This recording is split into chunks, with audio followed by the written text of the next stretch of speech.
the chicken, Mr.cock.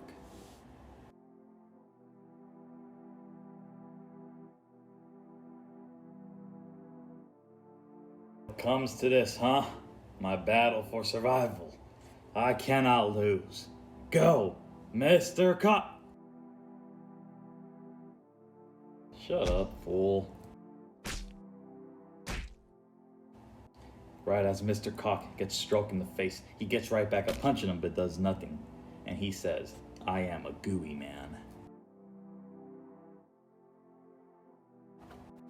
After that, he throws another punch, but twisting his fist this time, launching him even further back.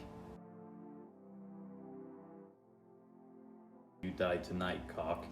Mr.cock says, as if I got dinner tonight with my gal.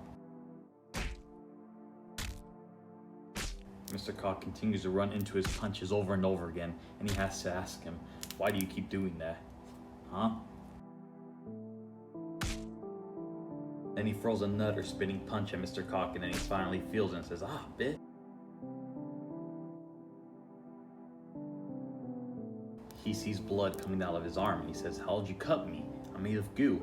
And Mr.cock says, you may be goo and not solid, but if I use my beak and claws, I can cut through you like a knife or a drill instead. The goo man charges him, saying, I'll kill you, fool. Mr.cock continues to get up and says, I can do it. I just gotta hang in there. That's all.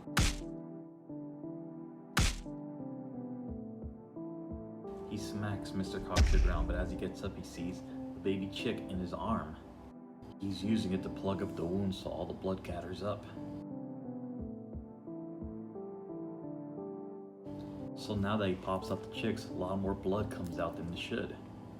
He's trying to get him to bleed out so he can pass out. At that moment, Mr.cock ran into the steakhouse and warned everyone to get out of there. Yes, Mr.cock, the civilians come first. Good job, Godfather says, and Ghost Girl says, yes, but do you believe you can still win? Godfather says, yes, of course I do. Gooey Man says, you're a dead man, Mr.cock. Start praying. At that moment, rockets come flying right at him. Mr. Cock, good boy. But I have to take over the fight. Escort the civilians to safety right now. But I can still fight. No, go now. Your body's made out of goo, so my punch won't work. Stand by for my laser, sucker. Now let's take a look at the background of the scientists that created Laser Max. These two geniuses have created multiple inventions like the Spyfly and the Robo-Mutt, the VX500 flak, and a water pressure jetpack. But when the state was in trouble and they needed a real hero, they released their greatest project yet, the Bronze Age Laser Max. Damn, you weren't supposed to be here. What do you mean? As he screams from taking a laser to the shoulder. Now tell me where the other villains are. I mean bombs. I ain't done with you yet, bitch. He wraps onto Laser Max and begins squeezing him with all his might. The two scientists begin to argue. The battery? Yes, Jesse, it's the only way. Understood.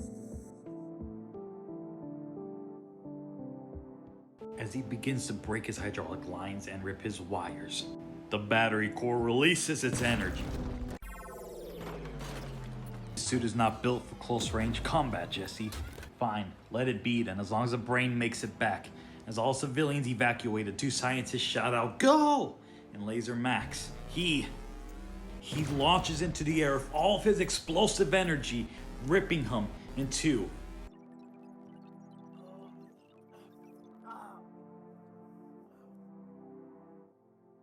Mr. Cox, did you evacuate the civilians? Yes, but what can I do now? No, you can't. You're too weak. But I wanna... I'll take care of the bombs. Laser Max meant that he was too weak from his injuries to help out, but Mr. Cock took it as him saying that he was too weak to help out at all.